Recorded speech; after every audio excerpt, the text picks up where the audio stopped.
G'day, Keithy here, thanks for joining me. So we're here today to do another Range Rover video. I've got the keys to the Range Rover, and as you can see there, it's not actually in the garage.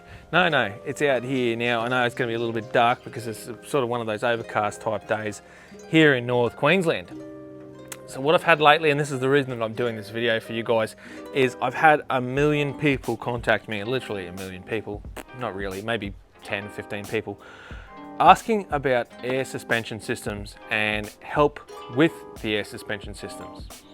So I've had a few people actually ask me if I could replace or repair valve blocks, if I could provide them with parts, and also if I could offer them the information that they are looking for in order to repair the valve block. Now, I'm only one bloke and I live a long way from everybody, and I've obviously got a child, life, all of that kind of stuff, including my medical stuff. So I don't have all the time in the world to do all of this kind of stuff. As much as I would love to help everybody, I just don't have the time for it. And time is money, as you know, so I need to try and keep myself employed gainfully. So what I'm going to do is I'm going to do a little video with you guys right now. I'm going to try and keep it nice and short for you. Diagnosing problems with the air suspension system as one, but also following that to a point where it can be repaired. Now, I'm not going to do a full rebuild here if that's what my valve block system needs, but I will find the problem and do the best that I can to rectify that problem. So grab a coffee, guys, sit back, and we'll see what we can find here. I'll explain a little bit more about why I'm in my own engine bay as well, and then we can diagnose and repair the problem. It's gonna be a good one.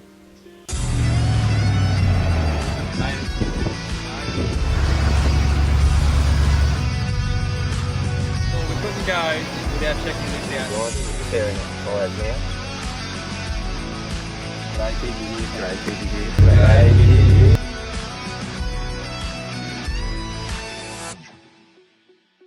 Okay, before I get into it now, I've done 1 million videos on the airbag suspension stuff. I've done one specifically on my own system here as well. So if you haven't seen that, have a look on the top of your screen now. There's a link to some videos where I've had the camera in the exact same place as I had now. First thing I want to say is you're going to notice this engine bay is filthy at the moment. 2 reasons. One, the previous owner actually put a protection sort of, I don't know what you want to call it, a protection sealer or something like that to protect from water. So if the engine bay got wet, these things were all waterproofed essentially, so it's a waterproofing agent, I guess. So it looks filthy from that. The second is it's all sort of reddish and whatnot. Now, if you've watched my videos, you'll know that I've just got back from Cape York. So this is all Cape York right here, ladies and gentlemen. This is what happens on those roads. You get the dust everywhere. I've actually managed to get it in there as well, where the pressure gauge is telling the pressure of my EAS tank. So that's that. Got that one covered. Next, you can probably see the problem if you have been watching here. You'll notice that the pressure's down at about maybe 25 pounds in the tank at the moment. 25, 30 pounds. Now that's not what you want, especially if you're going to try and raise a P38 Range Rover. So right now, if I was to try and get it up to height, it's in access height at the moment. It's probably not going to go anywhere. Why is that? Well, I must have a leak in the system somewhere. It's going to be an air leak in the compressor side of town. It's not going to be an air leak in any of the springs. How do I know that? Well, once the car is at height, it actually maintains height pretty good. So my system, which is the air compressor system, has got a leak. That could be from in here, it could be from any of these hoses here. Now you'll notice this blue one here, that is actually the air line from the compressor to this gauge, which also runs back to the tank. So I've already diagnosed my issue as an air pressure issue. So there's a leak somewhere in the system to do with the air pressure. So I know where I've got to go. You might have something different, but I tell you what, having a system like this is very handy. So I'll go through that a little bit more in detail now. Maybe you can make something like this for yourself, which will help you diagnose your problems. Oh, you know what? I wish I had something that could keep my beer nice and cool. Whoa, check that bad boy out. It's a chilling with Keithy stubby cooler. Well, I'll be buggered. But you know what? This is more than just a stubby cooler.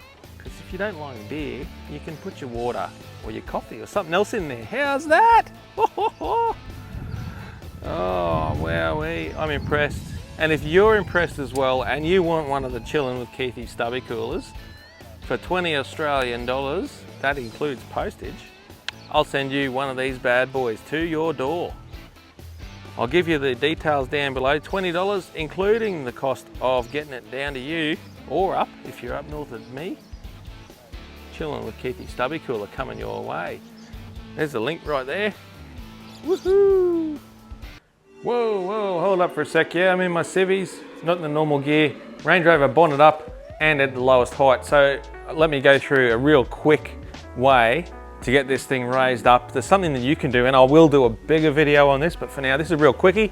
In order to get this thing up to height, say you had to go to work at 7 and it was like 3 minutes to 7.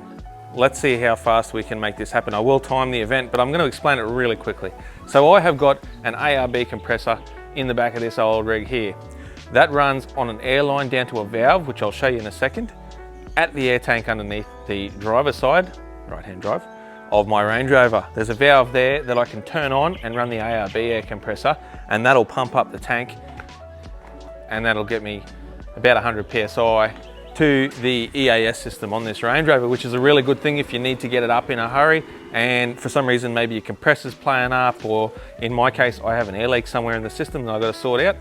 So that'll get me up in the morning real quick if I need to, without having to muck around too much. But there's also an alternate way here. See there, I can fit an air line from that to this middle line here, which will fill that air tank there, and that'll get me going in a hurry if I need to get this Range Rover off. So what we'll do now real quick, I'll show you underneath the tank where the valve is. So it's easy, you just got to reach under, turn the valve, that'll feed from the ARB compressor up to the front of the Range Rover. Once it's got 100 pounds in it, start the car, lift her up to height, let the ARB compressor get that tank up to 100 pounds again, then turn it off. Job done, thank you very much ARB. And I can be on my merry way, but let's time it to see how long it takes. All right, as you see here, we're underneath the Range Rover. There is the air tank, and you'll notice this black line here running up to a valve. So that valve is one of my ways to be able to fill this air tank in a hurry using the ARB compressor that is in the car. So that line there also runs up to the front of the car, where I'll show you where that outlet is now. All right, so I've got you on wide angle. Apologies guys, because I wanted to get two things for this at once. I wanted to get the pressure in the tank, and I also wanted to get the height of the vehicle without having to move the camera. So I'm sorry for the quality of the imagery here, don't mind. As I've already said about the dirt and stuff in here, that's all from Cape York. It happens. So I'll talk you really quickly through what I'm going to do now. I'm going to pump up using my ARB compressor in the back of the car. I'm going to pump this tank up to 100 PSI. That's when the compressor will stop. It'll stop pumping. We'll be able to hear that. So that's okay. Once it gets to 100 PSI, I'm going to start the car, and then I'm going to select the height, which is going to be standard height. And then I'm going to let it fill the tank up to 100 PSI, and I'm going to turn the ARB compressor off. That would signify that we are good to go. The car is pumped up. So in an emergency situation, or let's say in the morning if there were leaks in the system or something and I just needed to get it up real quick, this is how I would do it. We're going to time it and see how long it takes. So if I do fast forward, keep in mind that I'm timing this activity from the start to once the car is up and ready to drive, and I'll fill you in with the exact time there.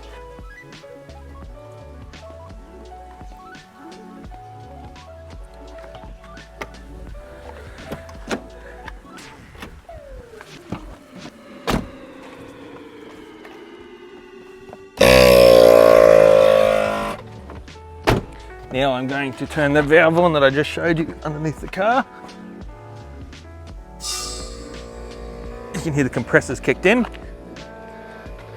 And that will now be filling up this air tank here. Already close to 50 PSI in that tank. I don't know if you can see that. Once that gets up to 100, I'll start the car and we'll lift her up. I'll get my key, that would help.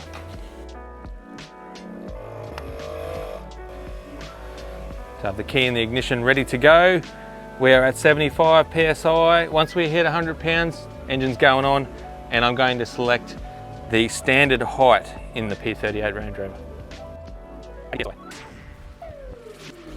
Now keep in mind, the only reason that I am filling it using this other compressor and not using the standard EAS one is two reasons.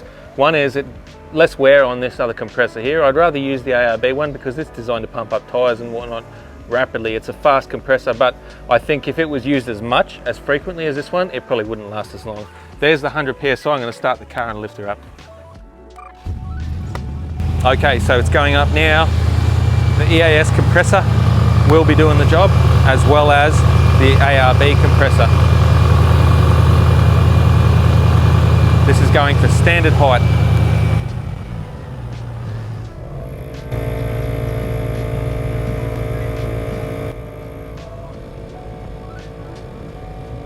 Okay, there we go. That's at standard height now on the dash there. So obviously it's going to do some adjustments.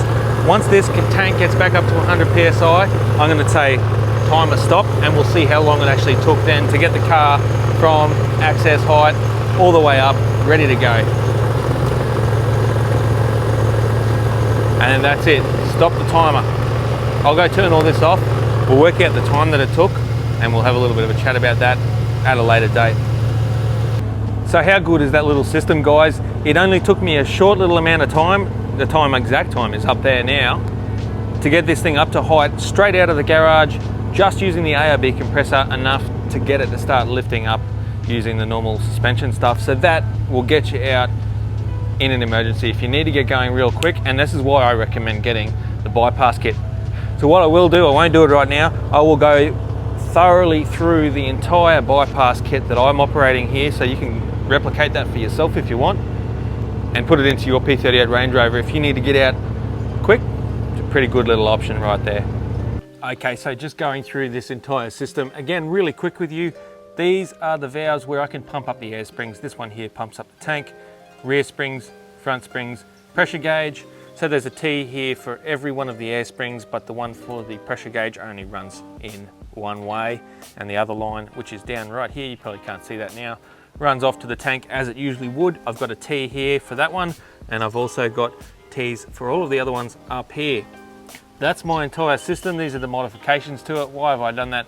Well, for this exact reason. So if I just jumped in the car and assumed that this tank was full, pressed up and waited, I would have waited quite a long time for it to fill up enough to be able to lift the suspension up. Now I know, because obviously I'm aware of the issue that I've got with the Range Rover, that after some time, the tank will pump up enough for me to be able to raise the car up.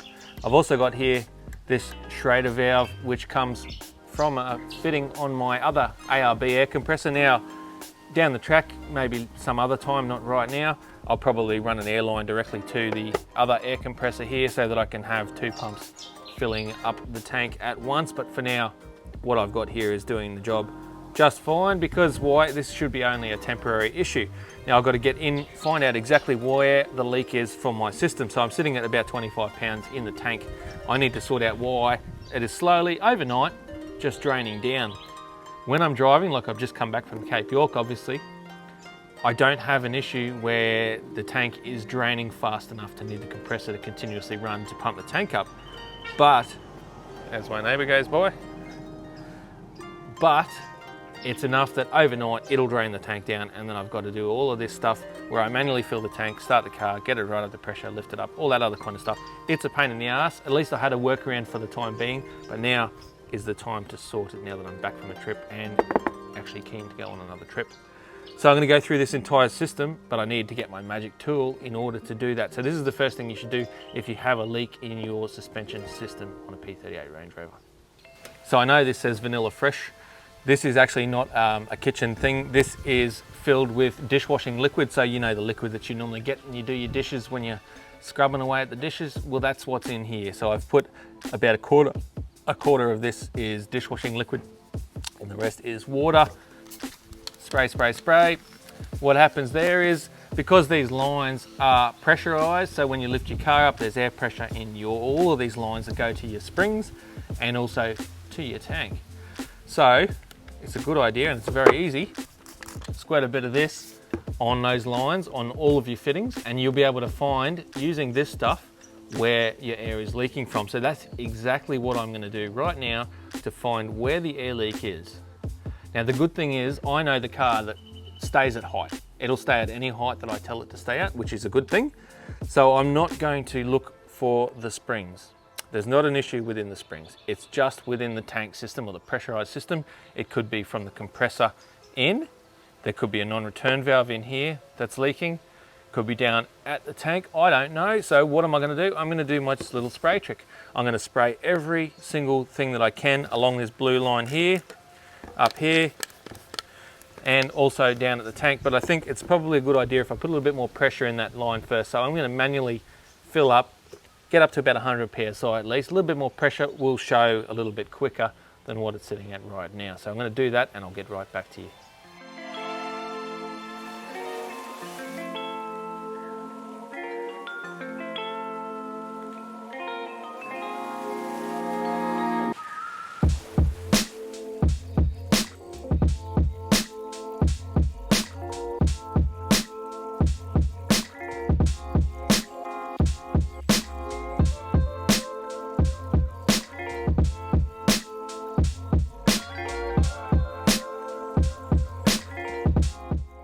So it's as easy as that for me. Run an airline from my ARB compressor over to that middle valve there. That's pumped the tank up to 100 psi, which is enough for me to spray around my magic stuff.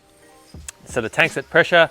Next thing I'm going to do is get my squirty bottle again, go around and try and find where the air is leaking.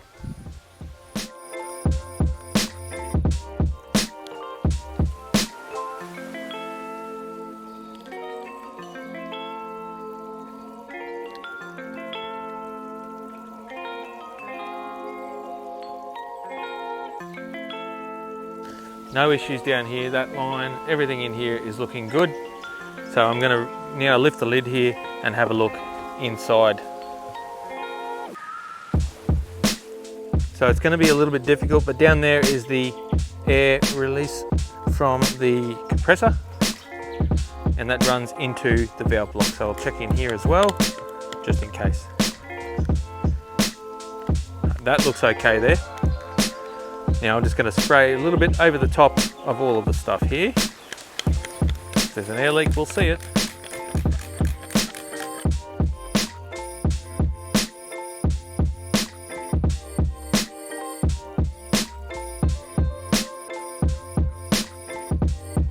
No. So there's no air leaking in the system that I can see in here, along this line, on any of the attachments here. Alright, so we've established that with the squirty, nothing up here is leaking, nothing in the valve block is leaking, no air lines, no fittings, nothing like that, which is really, really good news. But it doesn't make our job any easier. So now I have to go chasing. There are two more places that I think it could possibly be. Now one of them is at the air tank itself, and the other one is in the valve block itself, which would be the non-return valve for the air system. So those are two things. I'm hoping it's not in the valve block, because if it's a non-return valve, I'm going to have to take the whole valve block out, and just to replace a non-return valve, bit of a pain in the ass. It's not that much of a job. I've done videos on that up there as well if you want to have a look at something like that. Let's hope it's something simple like a fitting down at the tank. I'll go under there, I'll spray it. If there's no leaks, I'll come back up and report. And if it's in here, then that's where I'm going to go. I'll pull the valve block out, replace the non-return valve in the system. I have got a spare one here, so I can do that quite easily. And then we can test it again. It's going to need to be an overnight kind of test in order to determine if that was successful. So let's get on with it. All right, here we are. So I'm going to spray this bad boy down here, which is the inlet valve for the air tank. Give it a good little soaking, because that's what we do here. Do you see anything? If you come up a little bit closer, right here, look at that. That is actually bubbling. And given that the leak is extremely slow on the air system, I am actually thinking that this might be the issue. So underneath here, this is just a fitting where the airline, factory airline, nothing modified here, goes into the tank. So it goes from your compressor up the top into your tank underneath the Range Rover. And yes, it's all dirty, but I've just got back from Cape York, so I've been off-road, I've been through mud, all kinds of things. I'm going to have to remove this fitting here. It could be something very simple in here, as I just need to put some new thread tape on that fitting to sort out that leak. We'll never know, but I will fix that, and then we'll have to test. It's going to obviously have to wait until tomorrow, once I've replaced all of the stuff on that little line there, to see if that has solved the problem. Okay, so here you see is the fitting that goes in there, quite easy to take out. This black thing you see at the top here, that's an O-ring, and it looks pretty squashed to me. So I'm going to say that that is likely what the issue was. Just the O-ring has compressed that much or squashed over time, and it's just been leaking nice and steady. So I'll replace that O-ring. Okay, so on the back of my lovely work ute, which is not really much of a work ute, so we've just replaced this little O-ring here. Fantastic. What you don't know, or maybe didn't know, is where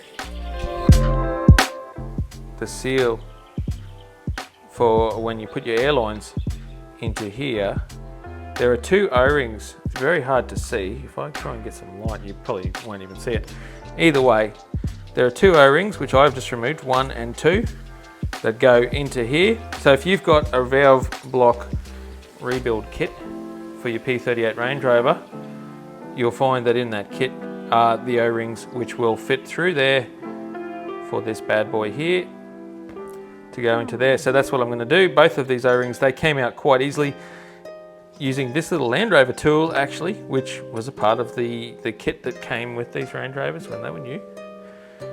And they slide in there quite easily and drag these O-rings out much easier than I expected, to be honest. So there's a little tip for you. So I've got, that's a new one there. I'm going to put 2 new ones in there. Then we can put this bad boy back in there. I'll make sure it's all nice and clean in there anyway. And we'll put it back in and see how we go. Okay, so as you see here, we've just replaced the little O-rings in both the big O-ring attached to the nut and the 2 little ones inside where they seal up for the airline. And as you can see, there are no leaks now. So I guess there's only one thing to do. Alrighty guys, so as you can hear, we've got it running now. So we've replaced those couple of O-rings. I'll actually show you the O-rings that were replaced. So you saw the one that came out of off the actual nut that holds into the tank, and then these 2 here were the other 2. Neither of them actually feel too bad, to be honest. They're still reasonably soft, but they're squared up a bit, and I'd say that is from what, 20 something years inside P38 Range Rover, so they've done pretty good. Anyway, I'm going to call that job done for now, but I can't say it's completely all good because I need to give it some time, don't I? So I'm going to let that tank fill up. As you can hear, the tank is filling up now. Once the tank's filled up, we'll come back maybe tomorrow and see if we've had a leak overnight. Fingers crossed that was the only leak we had, and now we don't have a leak. Anyway, I'll get back to you tomorrow with the final answer. Okay, so here we have it. I guess you might be able to see this. The tank is empty. There's no air in the tank at all. So what does that mean? We have found a leak on the big air tank underneath the Range Rover and repaired that, which is a good thing, but it hasn't resolved the issue. So obviously we still have got an issue with the EAS system. There is an air leak in the pressure side, the air pressure side of the system. So I'm going to need to now take the valve block out and replace a few O-rings, and that's all it's hopefully going to be, something very simple like that. And then that should stop our leak.